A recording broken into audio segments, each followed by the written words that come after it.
Merci. Merci beaucoup, Yann Bidot. On va commencer cette session numéro 2 tout de suite. Un écosystème numérique pour la gestion de la transition écologique par les territoires. Donc, je vais proposer à 5 intervenants de monter sur scène dès maintenant. Donc, Stéphane Raisin, directeur du CIM05. Est-ce que tu peux monter, s'il te plaît, Stéphane ? Jean-Christophe Desjoannis, responsable pôle SAGE. Charlène Sagnol, excusez-moi, ingénieur pôle SAGE. Excusez-moi. Pascal Roux du CEO et Jean-Yves Knetsch, qui est là, qui est revenu juste à temps, impeccable, bravo. On va commencer par Stéphane, oui. C'est pas Pascal qui interviewe. Ok. Eh bien, je vous propose de remplacer donc Pascal et vous allez vous présenter tout à l'heure. Alors, on va commencer par Stéphane Raisin, le directeur de CIM05. On va parler de déploiement de services numériques pour la maîtrise de la gestion et de leurs infrastructures par les collectivités. Stéphane, si tu veux bien commencer. Oui, alors merci Christophe. On vous propose un exercice assez complexe dans l'organisation d'Okova, puisque je sais que tout est chronométré. Christophe, pardon. Je te laisse mettre du temps de cette organisation parce que nous sommes 3 entités à présenter. Ça ne va pas forcément être simple de s'organiser, mais on y arrivera, sachant qu'il y a aussi beaucoup d'informations, et j'espère de même qualité que celle de la première étape de ce matin. Tout à fait, ça fait à peu près 7 minutes par personne si on devait faire 3 tiers. Et du coup, une nouvelle fois, je vous encourage à parler plutôt lentement pour que nos interprètes puissent faire leur travail dans le confort. Bon. Peut-on mettre les visuels, s'il vous plaît, sur la présentation? Merci. Donc, on vous propose de présenter l'écosystème territorial qu'on a envie de mettre en place sur toutes les Hautes-Alpes, mais avec un point de focus particulier sur ce territoire, qui est la communauté de communes de Piz-Serponçon, puis ça fera écho aussi avec le programme européen. Mais Yann et Monsieur le maire des Ors en parleront plus précisément tout à l'heure, sur un écosystème d'une plateforme de données multiservices. Visuel suivant. Alors d'abord nous présenter, donc on vous propose une intervention 3 entités, donc territoire d'énergie Hautes-Alpes. Alors c'est un scoop, nous venons d'adhérer à la marque nationale territoire d'énergie, on a gardé encore le CIM05 parce que tout le monde nous connaît au titre du CIM05. Cependant cette marque nationale territoire d'énergie permet de développer tout un tas de services pour nos collectivités. Donc nous on est un syndicat de communes. Je vais en parler rapidement tout à l'heure. Et nous intervenons, donc je suis accompagné de Madame Sagnol, Charlène, Jean-Christophe Desjoannis, et puis nous sommes accompagnés donc, de la société APICA, et également de la société WIT. Ah oui, merci. Voilà, donc très rapidement, on a commencé, nous on est un jeune syndicat d'énergie. Syndicat d'énergie, on est avant tout un syndicat de communes, donc on représente 159 communes des Hautes-Alpes. On fait environ 6 millions de travaux moyens par an. Alors travaux régaliens historiques sur les réseaux électriques. Et puis de cette compétence historique, on a commencé à développer des services et puis d'autres compétences pour les communes, que sont l'éclairage public, les réseaux de chaleur, la mobilité électrique, puisqu'on a même créé la marque e-Born, qui est l'un des premiers réseaux de France au niveau en termes d'utilisation et d'usage, puisque maintenant on couvre 11 départements. Donc on va de Toulon jusque dans l'Allier, et puis de Privas jusqu'à Briançon. Également, donc les réseaux de chaleur, là, on est aussi producteur d'énergie renouvelable, donc pour notre propre compte, c'est-à-dire qu'on a un budget annexe, et donc on vient de mettre en place en service le mois dernier la première centrale hydroélectrique à Champolléon. On est aussi producteur d'énergie photovoltaïque et en même temps on est aussi co-investisseur dans les centrales, ce qu'on appelle les centrales villageoises, donc dans des SCIC, dans les sociétés coopératives où on est actionnaire à hauteur de 30%. Et puis on est co-actionnaire aussi sur d'autres sujets, dont les Ors, puisqu'on a été lauréat d'un appel d'offres pour développer plusieurs centrales hydroélectriques sur la commune. Et donc, dès le départ, quand on a mis en place la mobilité électrique, les élus avaient souhaité à ce que, et ça c'est l'image de Serponçon qui nous colle à la peau, avaient souhaité à ce que le véhicule électrique puisse se charger localement avec une énergie renouvelable et qu'on puisse faire cet appairage puissance consommation, et donc ça fait écho aussi à la présentation de ce matin sur cette autonomie énergétique la plus locale possible. C'est ce qui permettra d'ailleurs de la meilleure résilience, et ça on en discutera au fil des débats. Et donc nous venons aujourd'hui d'adhérer à la marque Territoire d'énergie. Je pense que, je ne sais pas où est la platine de réception. Ok. Voilà. Et donc nous avons développé pour faire ça, avec la porte d'entrée sur les bornes de charge et l'application de l'appairage de mobilité consommation et mobilité production, et ben c'est de proposer différents services à nos communes aussi, puisqu'on les aide à la rédaction des PLU, sur les communes de moins de 2000 habitants, donc on est en préfiguration de toute la réflexion d'aménagement du territoire, et le PLU, le plan local d'urbanisme, c'est vraiment la première porte d'entrée de discussion avec un maire et son conseil municipal pour aménager son territoire. Et puis vous voyez qu'on décline tout un tas de sujets, puisqu'on est exploitant de système.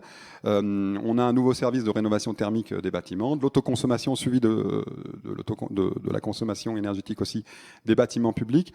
Et Charlène Sagnol et puis Jean-Christophe de Joannis vont vous présenter ce qu'on a à ce jour dans les cartons, mais aussi proposé à nos communes en exploitation. Et là, on arrive à une certaine limite où on a besoin de mettre en place un écosystème beaucoup plus mature, beaucoup plus ambitieux.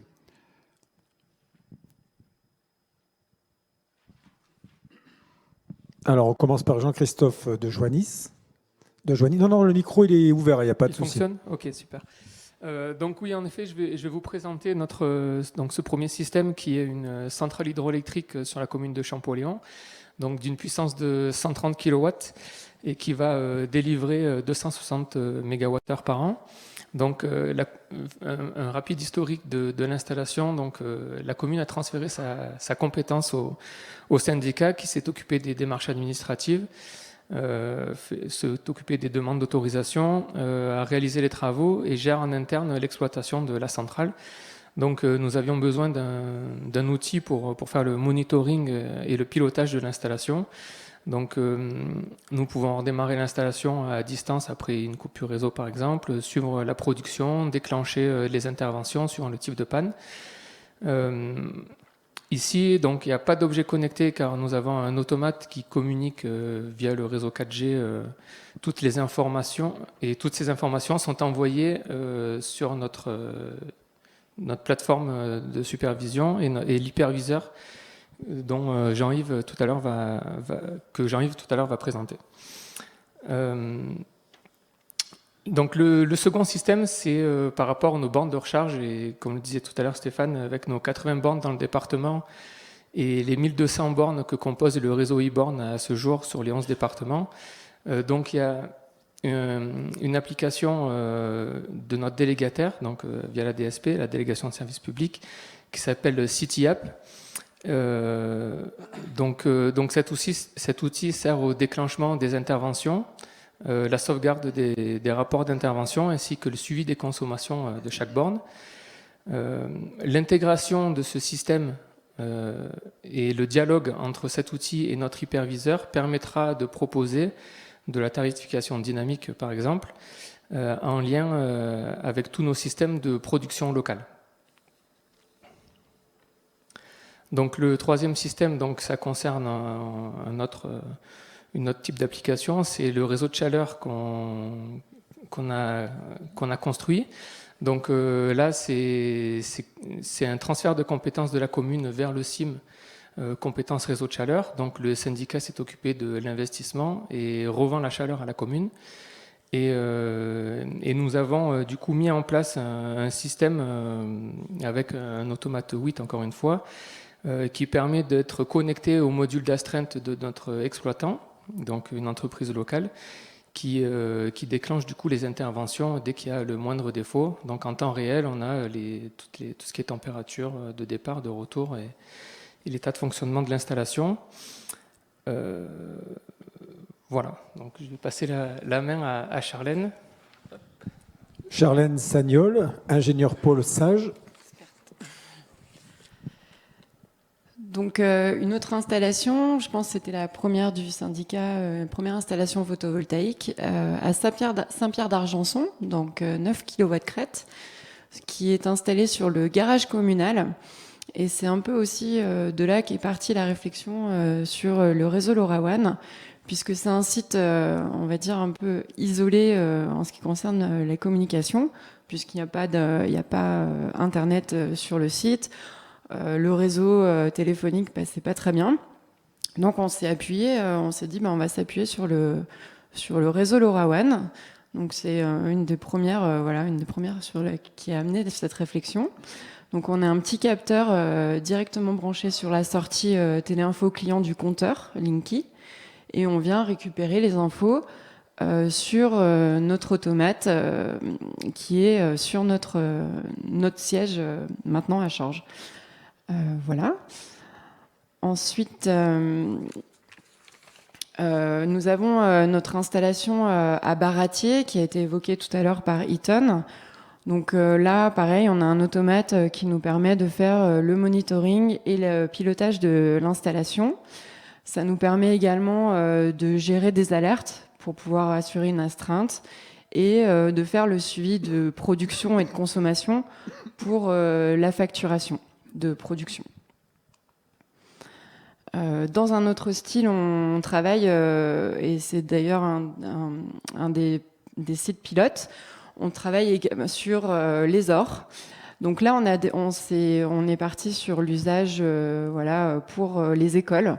Donc on a mis en place dans l'école des ors 2 capteurs, même 3 capteurs de CO2 qui donnent aussi des informations, comme vous pouvez le voir, de luminosité, température et humidité de l'air. Donc ça permet vraiment de contrôler l'ensemble de qualité d'air de l'école. Également, on ne l'a pas mis sur la petite diapo, mais ça nous permet aussi, et en s'appuyant encore une fois sur le réseau LoRaWAN, là c'est des capteurs LoRaWAN, on vient également, c'est en test, piloter des vannes thermostatiques des radiateurs qui sont installés dans la classe de CM. Donc on a mis en place pour l'instant, là on va venir s'appuyer sur le réseau APIC qui va être présenté tout à l'heure et qui s'appuie aussi sur la technologie LoRaWAN. Ensuite...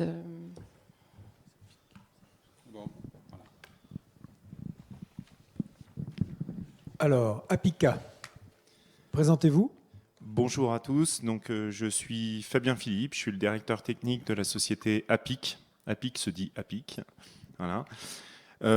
Qui a plusieurs métiers. On est une jeune start-up et là, je viens vous présenter les travaux qu'on fait plutôt sur les réseaux. Merci. Donc, je remercie aux organisateurs, les organisateurs de leur accueil de qualité et puis les intervenants précédents aussi pour leurs interventions qui étaient très intéressantes. On va essayer d'être à la hauteur.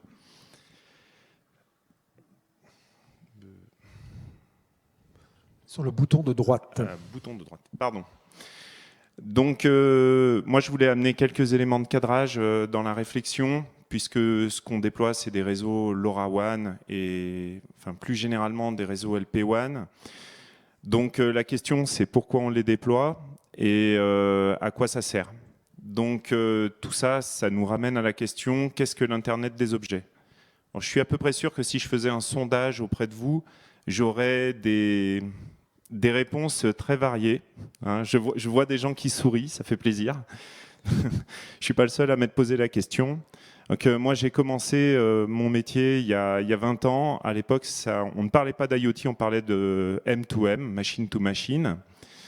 Et en fait, comment on en est arrivé à l'Internet des objets ? Alors, j'ai mis un petit coup de Google. Voilà ce que nous dit Google quand on se pose la question de ce qu'est l'Internet des objets. Je trouve que ça ne répond pas tellement. Donc, je vous propose une petite définition pour avancer. Quand on s'intéresse donc à l'Internet des objets, on parle à la fois des objets physiques, donc des fameux capteurs LoRaWAN qui étaient évoqués précédemment. On s'intéresse aux infrastructures, puis on s'intéresse aussi aux capacités de calcul qui ont énormément évolué et qui sont maintenant disponibles dans le cloud. Donc moi, ce que je vous propose, c'est plutôt de considérer que l'Internet des objets, c'est un peu le trait d'union entre ce qui doit être mesuré physiquement et ce qui doit être traité par le cloud. Et si on envisage la question sous cette forme, on peut se poser la question de pourquoi c'est une notion qui est apparue récemment. Le catalyseur de l'émergence de l'IoT, à mon sens, c'est la loi de Moore. Vous connaissez peut-être tous Gordon Moore, un ingénieur de chez Intel qui a postulé il y a déjà quelques dizaines d'années que tous les 18 mois, on multiplierait par 2 la puissance de calcul d'une puce à surface équivalente. Alors une autre façon de le dire, c'est que on est sur une miniaturisation qui est drastique. Quand on miniaturise de l'électronique, on consomme moins et finalement, on la rend plus accessible en termes de coût. Et ça, c'est vrai pour les capteurs comme pour les éléments d'infrastructure. Donc le catalyseur, c'est vraiment le coût et la miniaturisation de l'électronique. En revanche, il y a un vrai déclencheur. Voilà. Qu'est-ce qui s'est passé? Non, mais sans faire exprès, vous avez appuyé sur le bouton de droite. Donc, mais en revanche, il y a un vrai déclencheur, c'est les réseaux LPWAN. Donc LPWAN pour Low Power Wide Area Network. Donc des réseaux qui se déploient à des échelles larges et qui ont une caractéristique, c'est d'être basse consommation. Alors quand on parle d'un réseau basse consommation, bien évidemment, on ne s'intéresse pas à la consommation du réseau lui-même, on s'intéresse à la consommation des participants du réseau, les fameux capteurs.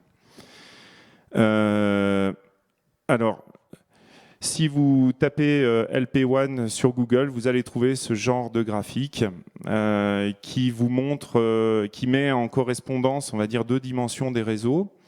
Vous avez d'une part la vitesse de communication qu'on a sur un réseau et d'autre part la portée utile du réseau.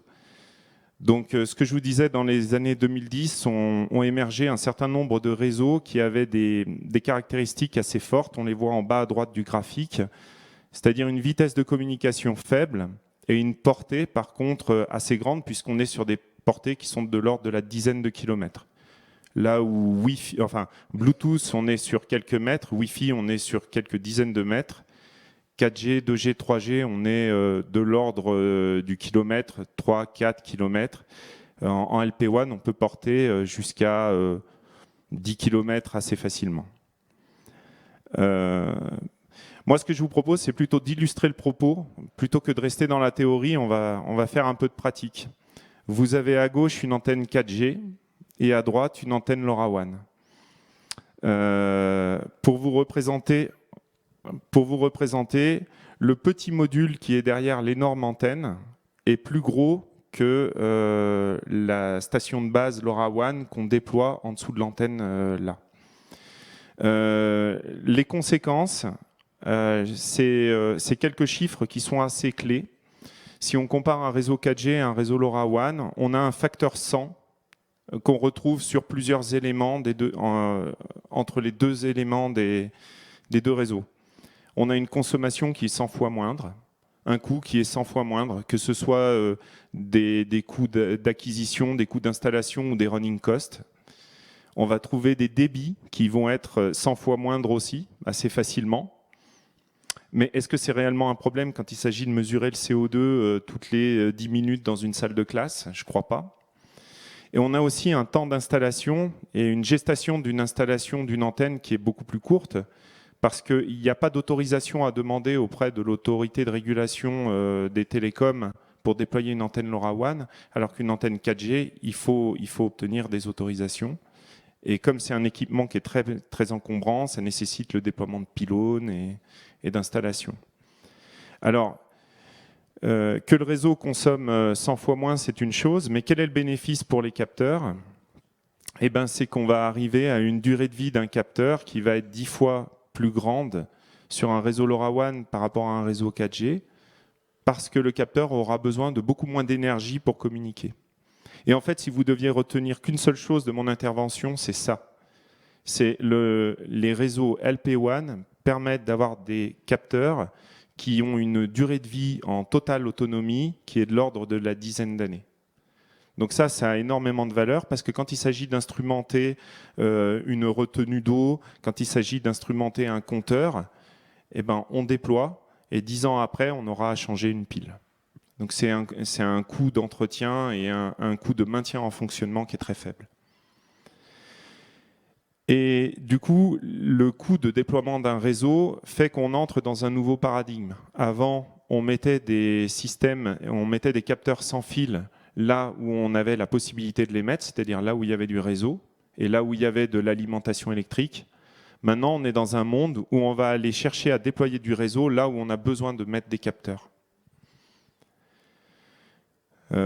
Alors ça, c'est un petit peu comment on fait le travail. Donc ça, c'est une illustration sur la commune des Ors. C'est-à-dire on fait des radio-planning quand on déploie des antennes radio pour vérifier qu'on va pouvoir être entendu aux endroits où on aura besoin de mettre nos capteurs. Donc la zone en bleu, là, bah, c'est la zone de couverture qui est liée au déploiement de 4 antennes. On a aussi une approche hybride et c'est ce qui fait que là, on fait l'intervention en présence du SIM05 et en présence de WIT. Ça, c'est une illustration sur le territoire sur lequel nous, on est en Savoie. Donc, on a 2 antennes qui sont matérialisées, dont on matérialise la couverture par des cercles verts. Et si, par exemple, WIT s'installait au centre du rond bleu, on pourrait agréger, on va dire, la donnée qui est collectée par l'automate de WIT et en faire profiter nos utilisateurs sur les utilisateurs de nos propres réseaux. Et réciproquement, bien évidemment, on pourrait imaginer qu'une école soit équipée d'un capteur CO2 sur le territoire d'Aix-les-Bains et que ce soit remonté à la société WIT. Donc ça, c'est une des grandes facilités qu'on a quand on déploie des réseaux LPWAN. On peut les rendre très facilement interopérables. Voilà.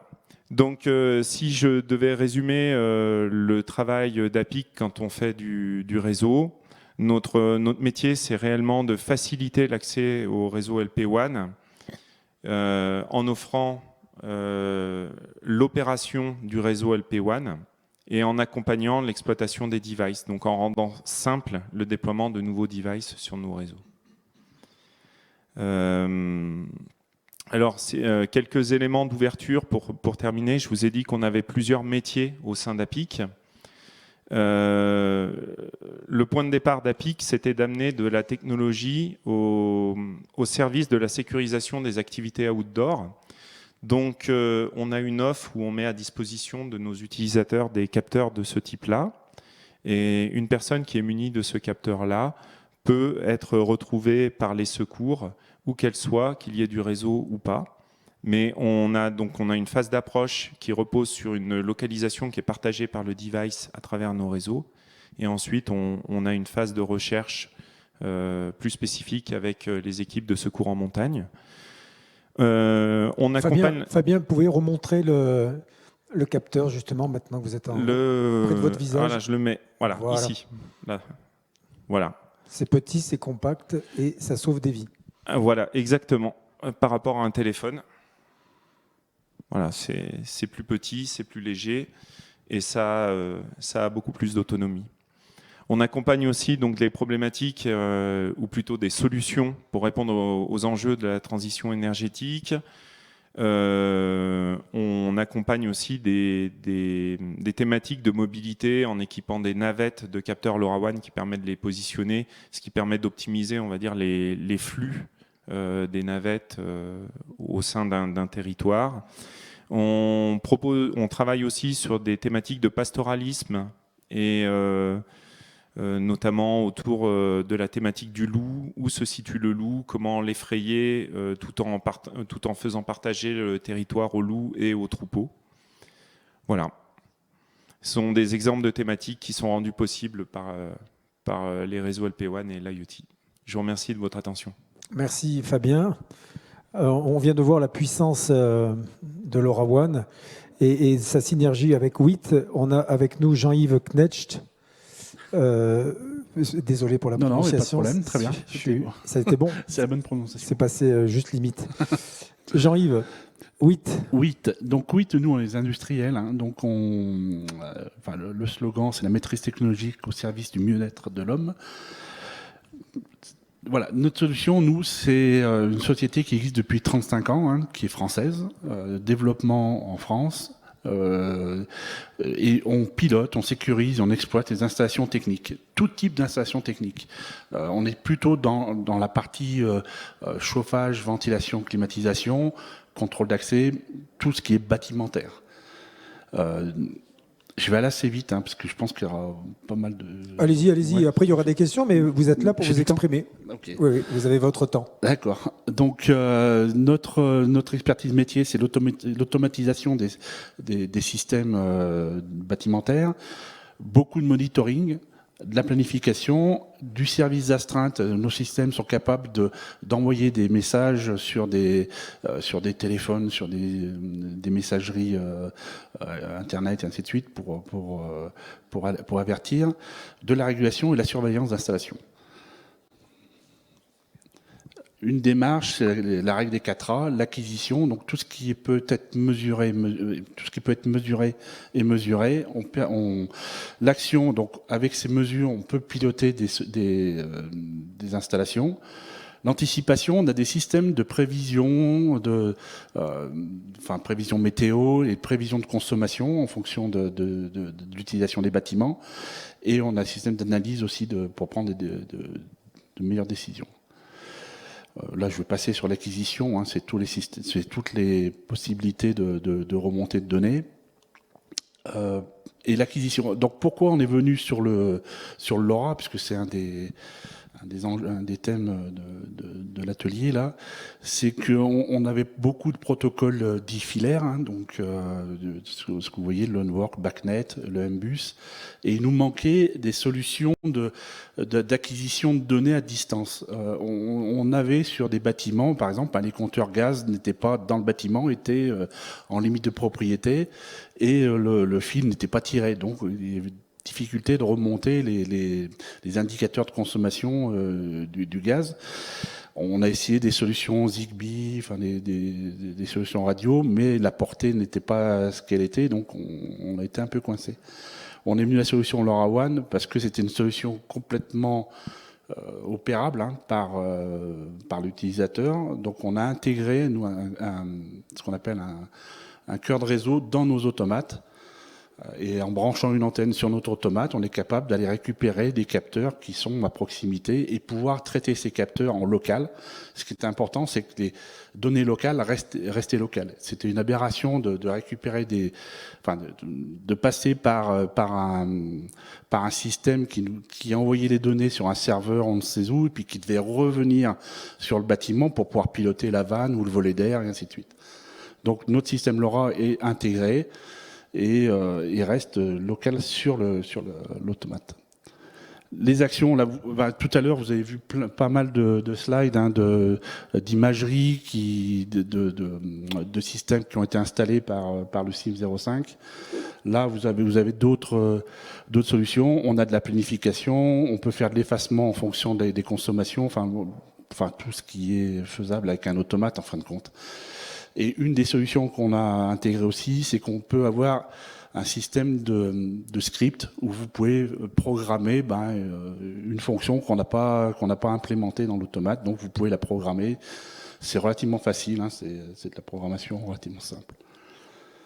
L'anticipation, c'est la même chose. Donc aujourd'hui, on est capable de pouvoir anticiper les mises en service de chauffage en fonction des températures ambiantes et des températures extérieures, en fonction aussi des prévisions météo.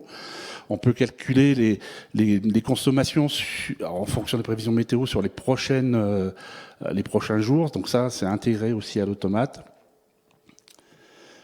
L'analyse, donc c'est tout ce qui est alerte et contrôle des performances, puisqu'on remonte les comptages dans l'automate. On a un système de dashboard dans l'automate qui nous permet de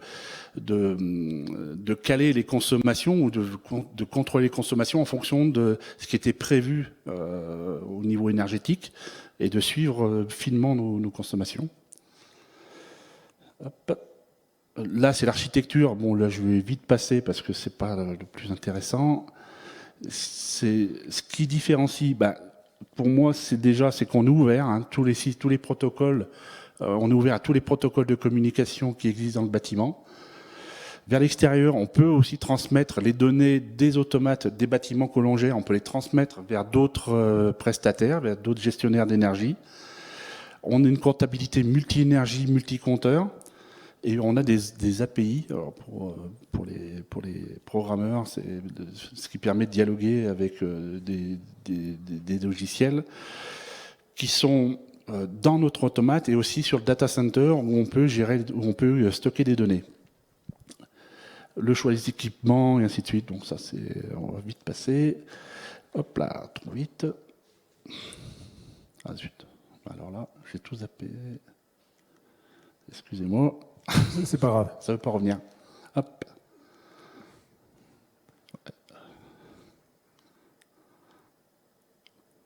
Alors, l'évolutivité, notre solution, c'est une solution modulable. Donc, vous avez une maquette qui est sur un atelier là, changer les entrées-sorties assez facilement. Donc, vous pouvez modifier si vous avez des évolutions de bâtiments, modifier vos utilisations en fonction en changeant simplement des plugs sur l'automate. Donc, c'est relativement simple et on a une compatibilité multigénérationnelle, c'est-à-dire que les anciens automates sont compatibles avec les nouveaux automates et vice-versa. Ce qui n'est pas vrai pour toutes les solutions. Le générateur script, je vous en ai parlé. Je vais passer. L'agilité, bon, ça, on va en parler. Ah si, ce qui est important, donc la PME française, c'est bien. Donc 35 ans, 36 ans d'existence.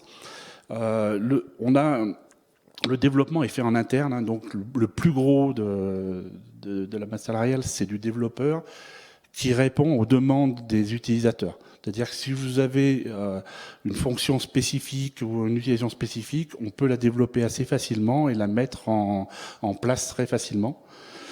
La garantie, alors là c'est plutôt du commerce, mais la garantie du matériel est plutôt de 2 ans. Par contre, les plugs sont garantis à vie. Donc les entrées-sorties, donc ça c'est toujours intéressant à savoir. Et nous avons un réseau d'installateurs certifiés, donc c'est des installateurs qui peuvent vous faire les installations et la programmation des systèmes. Donc ça, vous avez ça sur tout le territoire. La solution 8 LoRaWAN, donc je vous en ai parlé, c'était plutôt de récupérer nous les données assez facilement dans le bâtiment pour pouvoir les traiter très localement. On en parlait tout à l'heure avec Tapika, c'est qu'aujourd'hui on voit passer sur les réseaux LoRaWAN tous les capteurs qui ne sont pas implémentés sur notre système, et aujourd'hui ces données elles disparaissent, elles sont perdues. Et donc on veut ouvrir nous ce qu'on voit sur l'automate, les transmettre à d'autres prestataires, puisque en fin de compte autant qu'ils les utilisent, qu'elles ne soient pas perdues. Donc ça c'est une des solutions qu'on est en train de mettre en place. L'architecture, de toute façon, vous l'avez vu, nous on est plutôt dans le bâtiment, on n'est pas dans la sécurité et ainsi de suite. On gère que simplement le bâtiment, c'est déjà pas mal. Hop, passer vite. Putain, ça veut pas. Bon Dieu. On refait un peu de... Peut-être une conclusion, ouais, parce qu'on a justement le maire des Ors qui va pouvoir nous apporter son point de vue, à moins que vous puissiez vous vouliez conclure. Voilà, moi je voulais arriver sur la solution supervision, voilà. Parce qu'on a parlé, c'était ça, je voulais aller jusqu'au bout. Mais ça vous a stimulé, vous voyez. Oui, mais j'arrive pas à sortir les trucs. Donc la solution supervision, aujourd'hui, vous avez vu, on a pas mal de bâtiments avec chacun leur automate, et les données sont gérées localement par automate. On est en train de faire, donc avec le CIM 05 et avec d'autres syndicats, de monter un système d'hypervision où on pourrait avoir sur un système tout ce qui se passe sur le territoire. donc les Hautes-Alpes qui vous concernent, et pouvoir faire un dashboard en fonction de, enfin, je sais pas moi, des consommations en fonction de la population, par type de bâtiment. Par toutes les écoles, voir comment elles consomment et si c'est correct. Voilà, donc cette hypervision est en train de se mettre en place.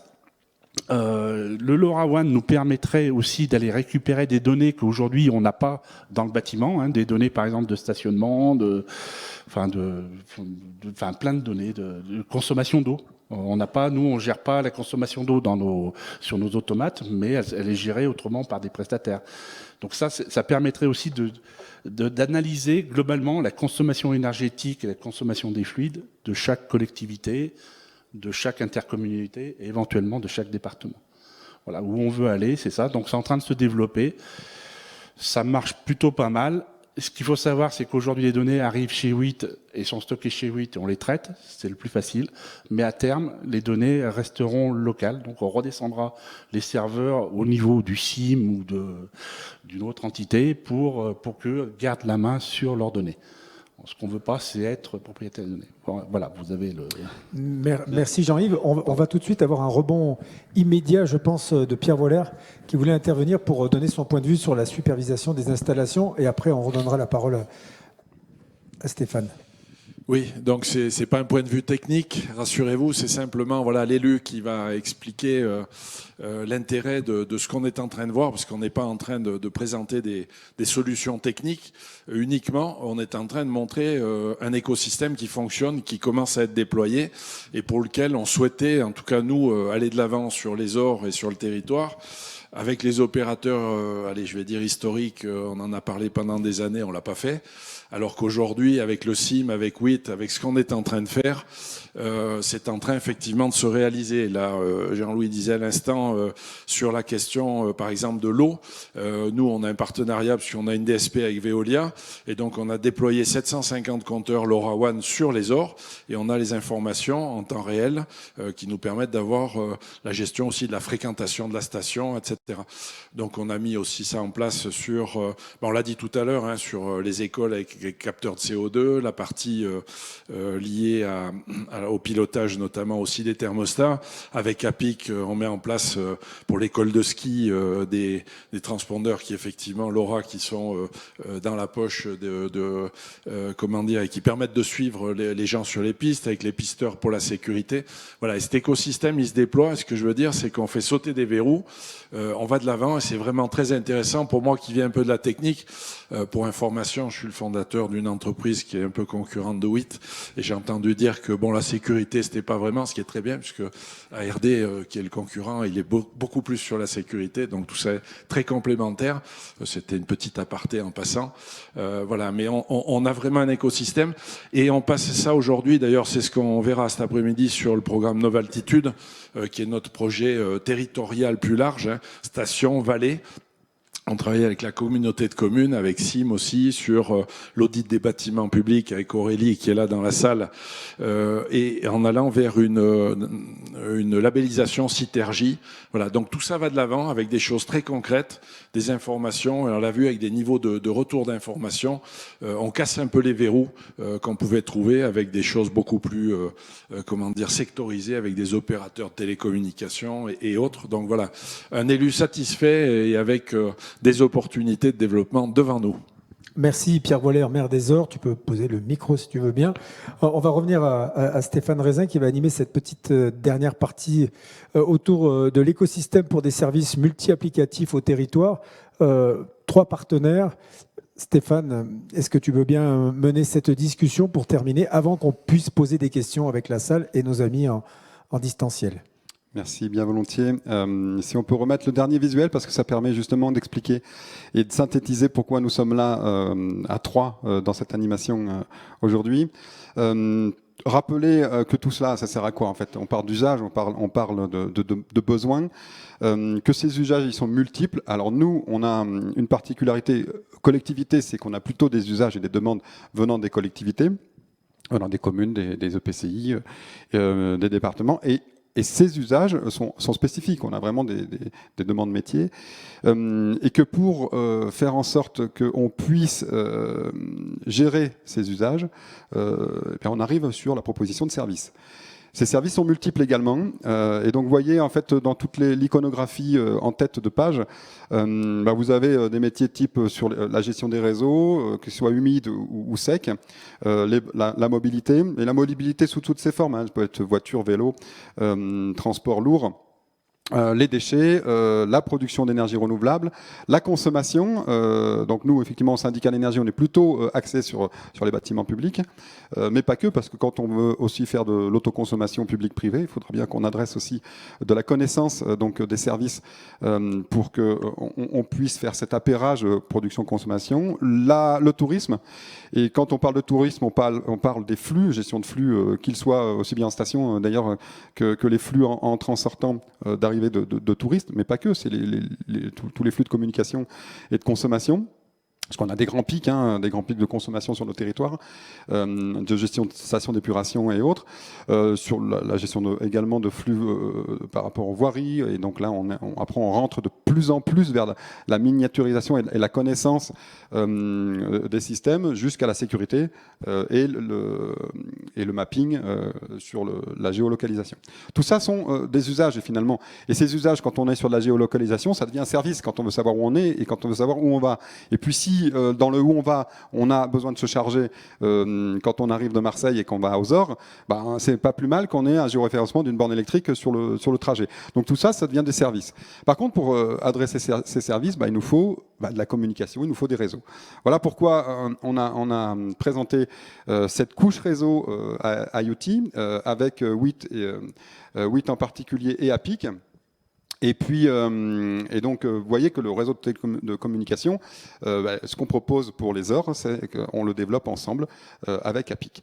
Ensuite, une fois qu'on a la couche réseau, qu'on a les données, qu'on a les capteurs, il faut traiter toutes ces données. Donc là, on a deux experts qui sont WIT APIC pour sécuriser, traiter, pré-mâcher ces données qui vont dans un nuage là, où il y a chacun ses bases de données et a ses informations. Et puis on arrive enfin, une fois qu'on a tout ça sécurisé, à l'analyse métier, donc les applications. Et là, je veux juste repasser le micro très rapidement à Charlène, puisque, en rappelant, un point spécifique du réseau LoRa, donc la façon dont il a été construit, c'est pas qu'un réseau montant. Et donc, on a une belle expérimentation en cours sur la commune de Montgenèvre, et ça fonctionne, parce que c'est aussi descendant. Et on arrive à piloter à distance les chaufferies de Durantia. Donc, qui est un gros bâtiment avec un gros enjeu d'accueil du tourisme. Donc, précisé comme ça. Donc, je laisse juste rapidement pour finir. Et là, vous avez une vraie application. On présente un smartphone, mais plus transparent, c'est finalement le confort pour les touristes. C'est l'application Durantia. Charlène Sagnol. À l'oral, juste. Paul Sage. Oui, donc effectivement, la commune de Montgenèvre nous a sollicité pour les accompagner dans l'exploitation et l'optimisation de ce site, puisqu'ils sont engagés dans la transition énergétique et que c'est un site, en plus d'être emblématique, qui peut être, qui consomme de l'énergie. Et voilà, donc ils nous ont sollicité. Donc là, effectivement, on s'appuie sur un automate WIT et on utilise aussi le réseau LoRaWAN pour gérer l'ensemble du site. Donc en fait, on y va phase par phase. L'idée d'abord, c'est de connaître le bâtiment. Donc on est venu remplacer un automate qui était déjà en place, mais malheureusement devenu obsolète. Donc il faut savoir que l'exploitant était à l'aveugle, donc il devait piloter son installation quasiment manuellement pour ce qui était de la chaufferie. Donc avec les dérives que ça peut engendrer. Donc déjà, on est venu remplacer, on va dire en première urgence, cet automate. Et on a équipé le site en capteur LoRaWAN pour surveiller la qualité d'air des halls bassins, suivre le CO2, pareil, température, hygrométrie. Et en plus du monitoring des consommations d'énergie, donc on suit la consommation de gaz propane, d'électricité et bientôt de l'eau. Donc avec toutes ces infos, ça nous permet d'établir un état des lieux du bâtiment déjà. On continue aussi l'amélioration, on fait une amélioration continue. Donc là, effectivement, on vient piloter les chaudières, les brûleurs des chaudières, ce qui nous permet déjà de baisser la consommation du site. Et en fait, on s'appuie sur l'automate pour suivre, pour avoir des alarmes en cas de dysfonctionnement ou de dérive de consommation. Et en fait, l'idée, c'est d'améliorer ça. Donc, la prochaine étape, on va leur proposer des solutions innovantes et décarbonées qu'on intégrera, encore une fois, à l'automate, puisqu'il est évolutif. Et voilà, de suivre à distance et d'optimiser vraiment ce site. Donc là, on est vraiment dans l'application directe de l'automate 8 et d'un réseau LoRaWAN. Sachant que ces capteurs, ils sont posés à un endroit pour l'instant, mais qui sont complètement déplaçables, que ce soit sur Durantia ou sur un autre bâtiment de la commune. Voilà. Jean-Yves, Fabien, un complément d'information. Il vous faut un micro. Et après, on redonnera la parole à Pierre Voller. Non, j'ai pas grand-chose à souligner sur ce qu'a dit Charlène. Simplement, un des points qui était important à Durantia, c'est aussi la qualité de l'air dans les bassins, où on s'aperçoit encore aujourd'hui d'un phénomène d'hygrométrie trop important qui dégrade le bâtiment. Là, on n'est plus dans la gestion énergétique, là, on est dans la sauvegarde du bâtiment, et le fait de pouvoir mettre ces capteurs très facilement et de les déplacer, on arrive à trouver les points qui peuvent poser problème sur la vie du bâtiment. Des points d'accumulation. Ouais, on a des gros problèmes d'humidité. C'est un centre aquatique, donc il y a de l'eau. Mais il faut qu'on arrive à traiter ça, et c'était pas traité. Comme disait Charlène, c'était fait à l'aveugle. Et là, maintenant, on voit ce qui se passe, et il faut qu'on mette en place les solutions assez vite, parce qu'on ne peut pas laisser faire une dégradation du bâtiment comme ça, quoi. Pour l'information, il y a la même problématique à la Joue du Loup. Exactement la même. Moi, dans une autre vie, j'étais dans un syndicat, j'avais des problèmes ailleurs. C'est pas particulier ici, donc c'est pas rassurant non plus. Hein, mais voilà, faut. L'efficacité énergétique, elle est importante. Mais si le bâtiment se dégrade, c'est un cercle sans fin, quoi. Vous allez chauffer pas. On va. Fabien, c'est bon pour vous ? Oui, c'est bon. Ok. Alors, Pierre Voller, vous voulez ajouter quelque chose à ce propos ? C'est ouvert. Ça marche. Juste un mot pour compléter sur le modèle, notamment autour de la mise en œuvre de LoRa. Je l'ai dit tout à l'heure, pendant plusieurs années, on a discuté de la mise en œuvre de ce réseau avec des opérateurs de télécommunications, notamment l'opérateur historique qui a du LoRa dans la vallée, mais je ne suis pas certain qu'ils sachent très bien comment, en tout cas à quoi ça sert. Et ici, pour le mettre en œuvre, on avait demandé et l'opérateur disait oui, je viens, mais je fournis toutes les applications. Bon, moi je trouve que c'est pas le bon modèle, clairement, et donc j'ai poussé pour que ça soit une PME, donc APIC, qui mette en place ce réseau et qu'on mette en place autour le modèle économique qui permet d'y aller. Alors c'est pas naturel parce que au début, APIC lui il veut mettre son LoRa entre guillemets, le SIM peut en mettre un aussi, Veolia avec sa filiale Burt's, il sait faire, c'est son métier, donc il vient le mettre. Et je me rappelle, puisque c'est ici dans la salle des pas perdus, que j'ai pris les trois, je les ai mis devant, je leur ai dit on va faire comme ça. Et aujourd'hui ça marche parce que le modèle économique il fonctionne.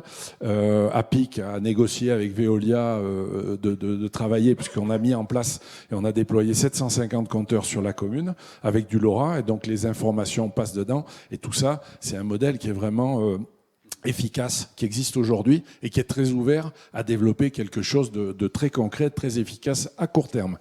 Des informations et des interventions complémentaires. Yann Bidot ? Pardon. Juste pour compléter ce que vient de dire Pierre, je voudrais en profiter pour... Je voudrais en profiter pour souligner l'importance de la constitution d'un réseau vertueux tel qu'il s'est constitué à la fois avec Okova, comme vous pouvez le constater, mais aussi avec le projet Smart Altitude qui s'est terminé en mai 2021. L'exemple de Montgenèvre est tout à fait significatif à cet égard, parce que Montgenèvre a participé au réseau des réplicateurs du projet Smart Altitude. Il a bénéficié de quelques conseils de la part de l'intervenant qu'on avait délégué pour ça, pour Smart Altitude. Et c'est à l'occasion d'Okova, si je ne me trompe pas, que la rencontre a pu se faire avec avec APIC, avec WIT, enfin avec tout cet écosystème. Donc ça montre que si on travaille ensemble, on peut effectivement œuvrer de façon commune vers l'utilisation des technologies numériques avancées pour une démarche vertueuse dans les territoires de montagne.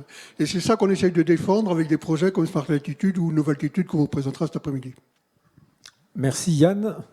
Jean-Louis, dans la lumière. Oui, c'est pour embêter monsieur le maire, donc j'ai une question de technique. Parler un peu de technique. Donc l'eau, l'air, l'énergie, les transports, tout ça, ça fait beaucoup de capteurs.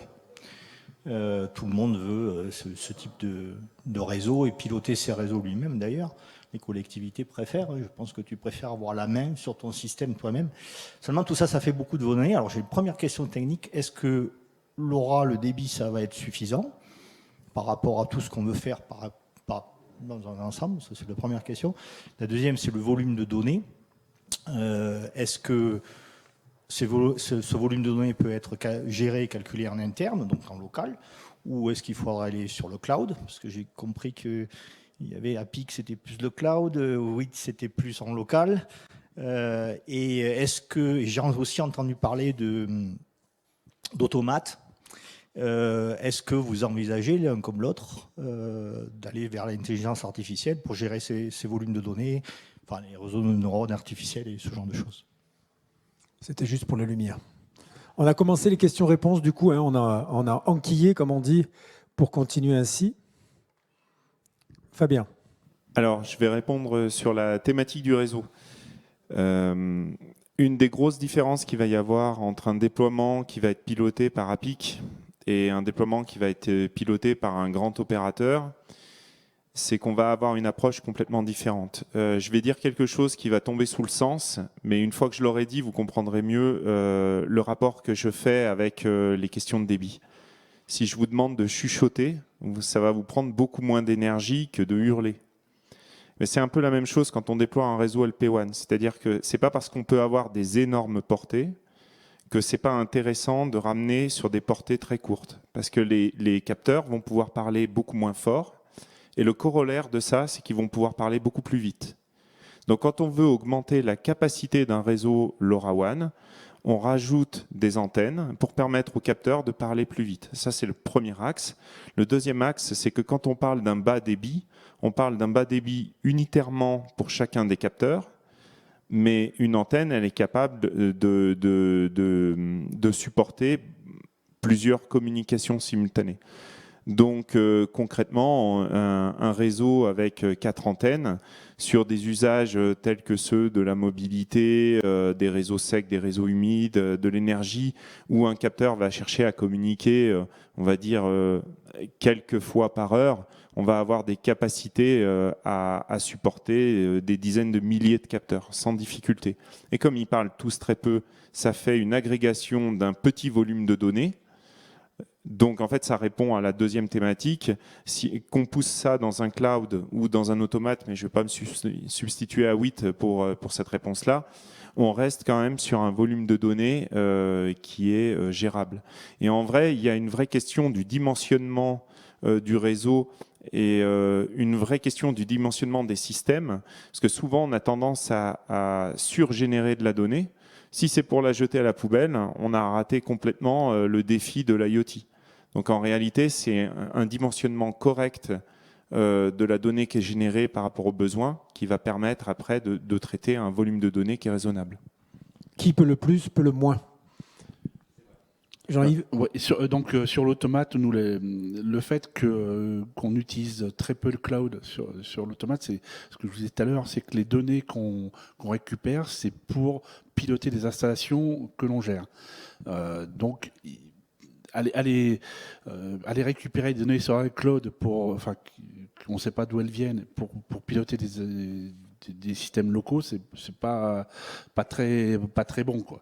Donc nous on fait plutôt ça, et après s'il y a besoin de sauvegarder, on a un système de sauvegarde, donc je vous dis un data center qui est chez WIT, mais les collectivités, enfin moi ce que j'ai connu dans une autre vie, c'est les collectivités voulaient garder les données sur leur territoire. Donc du coup, on est capable de descendre les serveurs dans les communes. Hein. C'est ce qu'on a fait, ce que j'ai fait dans certains territoires, où toutes leurs données restent chez elles. Et après, elles peuvent les passer en open data sur la région, sur plein d'autres choses. Mais aujourd'hui, elles préfèrent que ça reste chez soi. Enfin, moi, je viens de l'Auvergne, donc on est... C'est pas grave. C'est un petit peu comme ça. Donc voilà. Mais on n'a pas de position ferme là-dessus. Si vous voulez qu'on transfère les données dans le cloud, on les transfère dans le cloud. La deuxième question, c'était sur l'intelligence artificielle. Et donc là, on est en train de travailler. Alors c'est de la semaine dernière, hein, mais bon. On a déjà travaillé sur de la prévision météo, sur des trucs comme ça, mais c'est de la petite intelligence. Enfin, faut pas que ce soit péjoratif, mais là, on est en train de travailler. Alors, on s'est rapproché du CEA Grenoble justement pour travailler sur l'intelligence artificielle qu'on va intégrer dans nos automates. Aujourd'hui, je ne peux pas vous dire comment est-ce qu'on va faire avec, mais c'est une orientation stratégique. Donc, Oui, Stéphane Raisin. Ça marche mieux, oui. Merci. Pour juste étendre et pour expliquer nos choix, pourquoi WIT APIC, monsieur le maire en a parlé. C'est vrai que ça s'est passé ici l'année dernière sur une discussion juste derrière ce mur. Mais les fondamentaux étaient quand même les suivants pour nous. Hein. On est une collectivité territoriale, on manipule des données publiques. J'ai vécu il y a quelques années le fait d'acheter de la prestation à des entreprises qui, une fois avaient signé avec le syndicat, ont fait en sorte que les données soient copropriétaires. Et lorsqu'il a fallu renégocier les contrats, on s'est retrouvé avec l'obligation de racheter une partie des données. Donc ça, c'est des choses que, en tant que directeur, je ne veux pas vivre pour la collectivité. Et ça, c'est un choix important. C'est-à-dire qu'en fait, la donnée, alors on veut qu'elle soit chez nous. Oui, c'est surtout qu'elle soit publique. Si avec cette donnée, il faut qu'on puisse la partager, qu'elle soit accessible moyennant quelques sécurités et quelques règles quand même par rapport au RGPD. Mais cependant, c'est qu'elle soit accessible aussi aux grands services, que ce soit la région, l'État, pour faire de la programmation, de la planification sur le long terme. On va manipuler des données énergie, on va manipuler des données de flux, on manipule des données locales. Toutes ces données, ce qui compte pour nous, collectivités, c'est qu'elles soient accessibles au public, sans droit, sans propriété intellectuelle dessus. Et ça, c'est vraiment notre ADN. C'est les fondamentaux sur lesquels nous avons travaillé. C'est pour ça qu'avec WIT, on est en protocole ouvert aussi. Notez que ça, c'est aussi très intéressant. Ça n'empêche pas que c'est un industriel. On est sur 2 entreprises dans le partenariat qu'on vous propose là, assez proche des territoires. Très proche des territoires pour ce qui est de WIT APIC, donc avec une proximité qui est vraiment appréciable et rappelant que ces données, moyennant quelques conventions, pourront être, et c'est tout l'enjeu de la plateforme de demain, et c'est aussi l'enjeu, c'est la façon dont on a monté le projet européen Nova Altitude, c'est que ces données puissent servir aux grandes structures publiques, y compris universités. Que ça puisse servir à tout le monde. Alors, on va continuer nos questions. Yann, est-ce qu'il y a des questions particulières sur le chat ou pas, ou dans la salle? Pas de questions sur le chat. Est-ce que quelqu'un dans la salle aurait une question à poser à l'un des intervenants? Auquel cas, je vous transmettrai le micro. Ça sent l'heure du repas, hein, Pierre? Ça sent bon, en plus, dans le sens premier du terme. Pas de questions a priori. Est-ce que vous souhaiteriez conclure de manière brève et synthétique, comme l'a fait Fabien tout à l'heure, en disant « Et voilà ce que j'aimerais que vous reteniez ».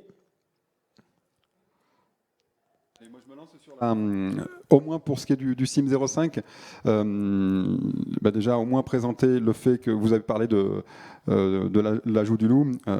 On est prêt aussi à aller voir les élus du Dévoluy pour proposer, dupliquer, répliquer. Hein, c'est ça qui est important pour le syndicat, c'est que ce qu'on fait aux Ors, ce qu'on fait à Montgenèvre, c'est que ça soit réplicable à un coût faible, avec, encore une fois, le fait que toute collectivité puisse derrière avoir accès à ces informations. Donc on se tient à disposition dans le cadre des différents services que nous avons développés, donc service d'accompagnement à la gestion énergétique.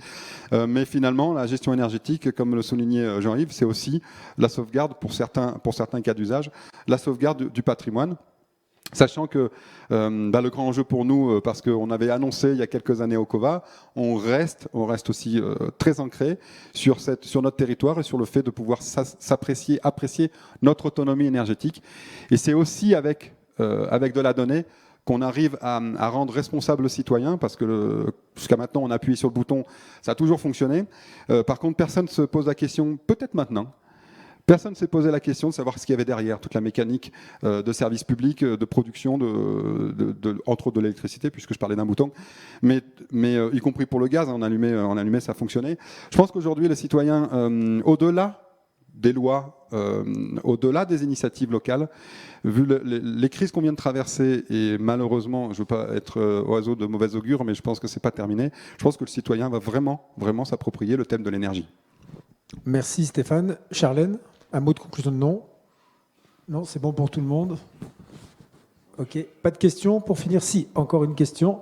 Ne bougez pas, je quitte la lumière et je vous amène un micro. Non, c'est pour moi. Je dis ça pour les caméras. Venez avec moi.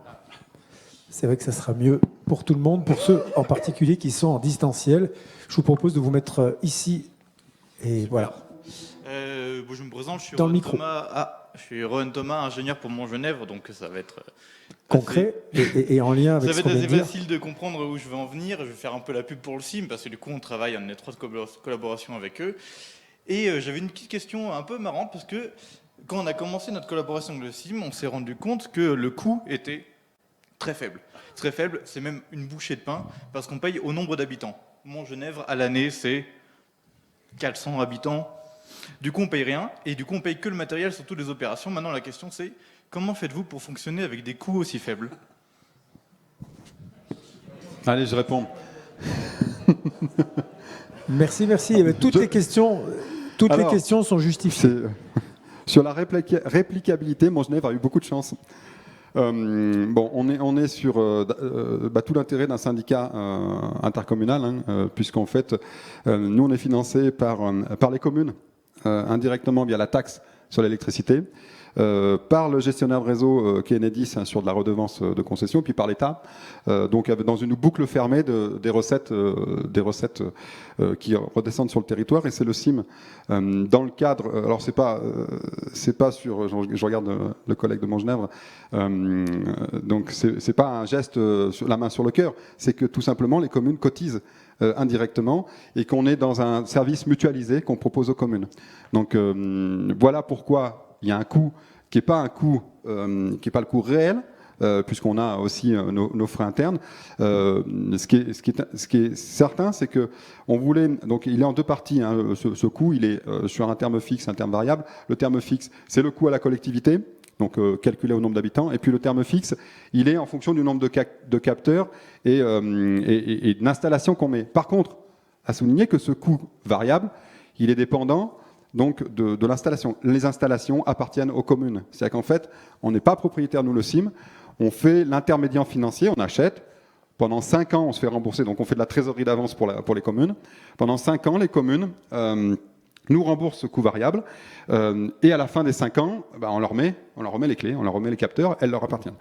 Le seul coût qu'il y a, c'est le coût public, c'est le coût forfaité. Et le seul coût forfaité, c'est un coût qui est péréqué, donc mutualisé entre toutes les collectivités adhérentes. Merci Stéphane Raisin. Élodie nous a rejoint pour poser une question. Je vais continuer sur le modèle économique. À qui appartiendra la plateforme de service et comment vous voyez son business model? Est-ce que ça appartiendra à la commune? Est-ce que c'est vous qui serez propriétaire? Comment vous allez vendre les services? Est-ce que c'est 8? Est-ce que c'est Est-ce que vous avez réfléchi à ce modèle économique de cette plateforme? Jean-Yves. Je vais juste parler sur la plateforme et sur le matériel. Le matériel est vendu par 8 et appartient à la collectivité. La plateforme sera vendue aussi par 8, mais sera maintenue et appartiendra à la collectivité.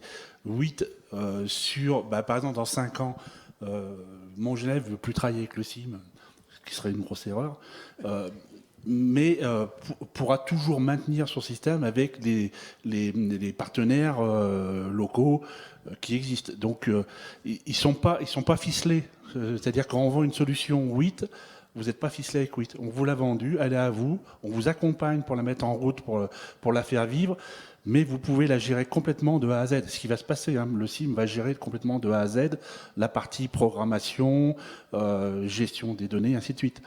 Aujourd'hui, nous, on leur cale le dos, mais... qui est propriétaire? La question était qui est propriétaire? C'est le CIM. C'est le CIM. Voilà. Donc du coup, on passera des contrats, la commune passera des contrats avec le CIMS. Alors en Des fait, conventions, voilà, oui. ça fait partie de la convention qu'on appelle Sage Bâtiment. Et c'est justement, c'est le coût fixe. L'adhésion, elle est pour 5 ans. Il y a une part variable, donc la commune achète en fait son matériel, enfin on achète pour la commune et elle nous rembourse sur 5 ans. Donc à la fin des 5 ans, le matériel lui appartient. Et pendant ces 5 ans, toutes les années, elle va payer une cotisation qui lui permet d'accéder au service. Et donc notamment à cet hyperviseur qu'on est en train de créer, enfin de développer avec WIT, où toutes les données de la commune sera centralisées sur cet hyperviseur, ainsi que nos installations et les autres communes. Mais chaque commune aura accès à ces informations. En fait, c'est vraiment l'idée de nous de centraliser toutes ces informations et de donner accès à la commune à ces informations via la plateforme. Et je peux compléter hein, sur le droit de la donnée. La donnée appartient à celui qui la produit, c'est le droit commun de la donnée. Donc c'est la commune qui est propriétaire de sa donnée. On devient copropriétaire parce qu'on la stocke et on la gère, mais sur les fondamentaux, c'est bien celui qui produit la donnée qu'en est propriétaire. Donc ça reste la commune. S'il fallait transférer sous clé USB ou sous gros transfert de méga fichiers, au bout des 5 ans, on transférera toutes les données enregistrées au pas de la minute, au pas de 10 minutes, au pas du quart d'heure. Donc on est bien sur la propriété de la donnée publique, de la commune. Et pour finir, une fois la convention terminée, en fait, dans le cas où la commune aurait installé un automate, comme Montgenèvre, en fait, la supervision, elle est native, elle est dans l'automate. L'hyperviseur, elle va juste chercher l'information. Donc, même si au bout des 5 ans, Montgenèvre se retire de la convention, elle perd rien. En fait, c'est tout dans l'automate qui lui appartient. Voilà, il n'y aura juste pas notre accompagnement sur l'analyse des données et voilà, à moins qu'il soit formé en interne entre-temps. Encore un ajout, parce qu'il n'y a pas que la donnée. Il y a le fait qu'effectivement, il y a l'achat d'un logiciel, il y a l'achat d'un automate, et que les partenaires, entre autres WIT, avec qui on travaille, nous garantissent, et inversement, qu'eux-mêmes travaillent aussi avec des installateurs locaux qui sont agréés WIT. Et donc, c'est ce qui se passe donc pour nos systèmes.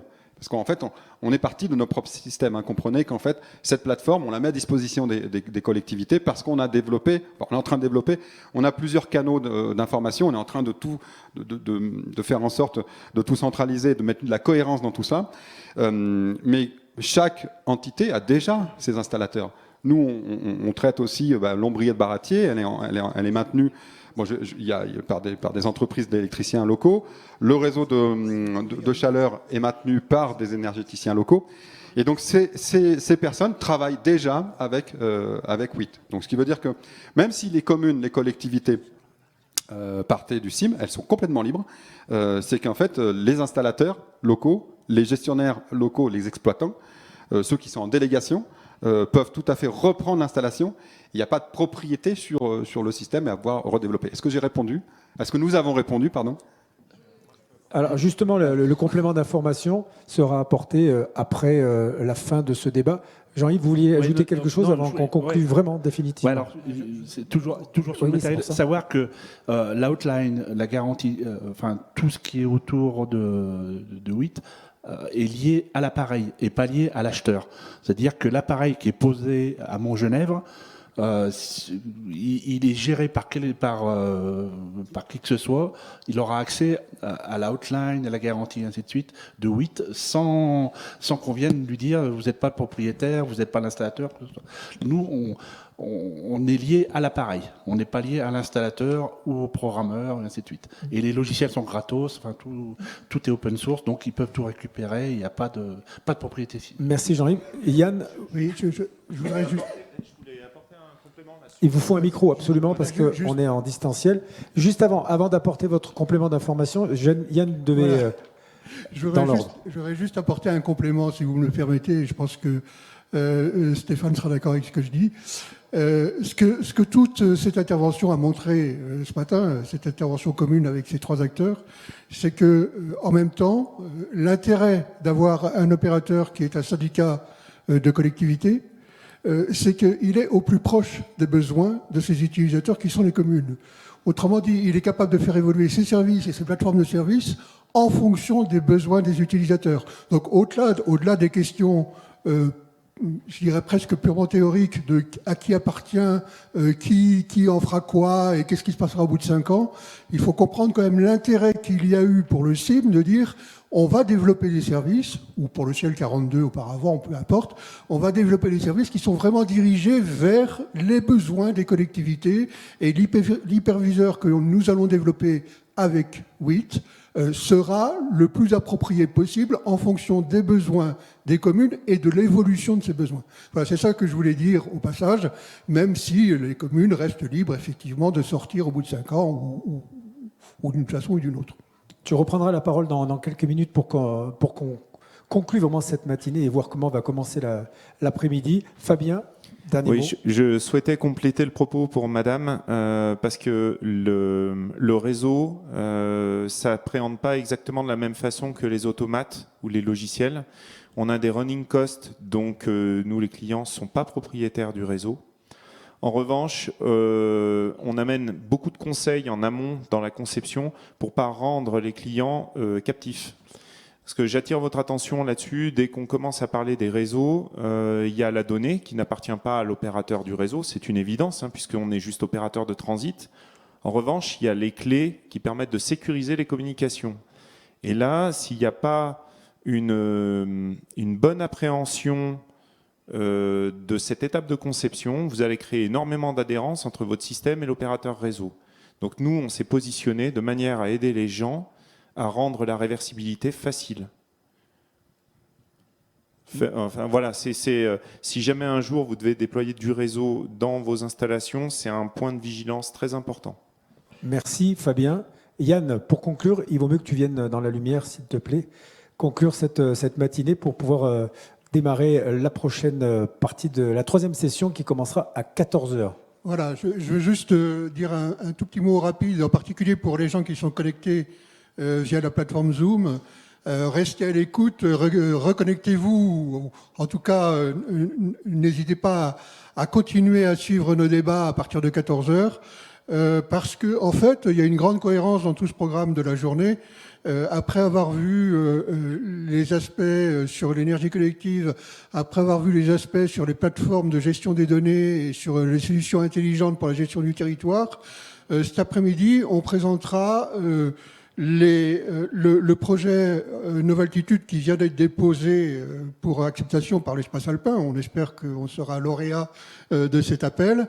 Et vous retrouverez une partie des mêmes intervenants, en particulier du point de vue du territoire ici. Il y a parmi les partenaires, il y a à la fois l'ESOR, il y a le CIM Énergie 05, pardon, le CIM 05, et il y a également la communauté de communes de Serponçon. Et l'objectif, c'est vraiment de déployer ce type de solutions vertueuses que j'évoquais précédemment à l'échelle du territoire. Et on fera ça avec l'ensemble de nos partenaires italiens, allemands, autrichiens, slovènes et suisses. Voilà, donc on vous présentera cette candidature cet après-midi. Donc restez à l'écoute, restez connectés, et en attendant, bon appétit à tout le monde. Merci Yann, bravo à tous. Je profite pour dire qu'il y a du networking là qui est installé. On va évidemment reprendre des forces et boire un coup, mais en même temps, il y a des stands qui sont là, c'est important, parce que ceux qui sont en présentiel peuvent les visiter et créer de nouveaux liens. Merci à vous 5. Je pense qu'on peut vraiment les applaudir parce que la matinée a été riche et on les remercie beaucoup.